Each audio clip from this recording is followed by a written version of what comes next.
સવાલ number 1. Indian railway એક દિવસમાં કેટલું કમાય છે?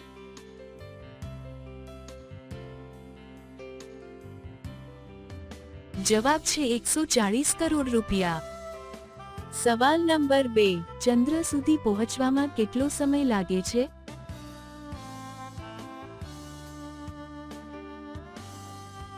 જવાબ છે 3 દિવસ. સવાલ નંબર 3. વિપક્ષનો દરજ્જો મેળવવા માટે કુલ કેટલા સાંસદ હોવા જરૂરી છે?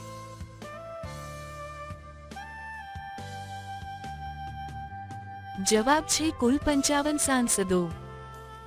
સવાલ નંબર 4. કયા દેશમાં પેટ્રોલ પાણી કરતાં પણ સસ્તું છે?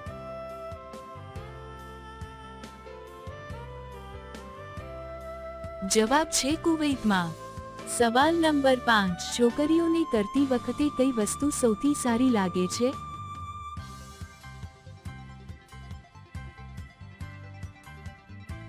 જવાબ છે ગીરે ગીરે કરવાનું અને દડા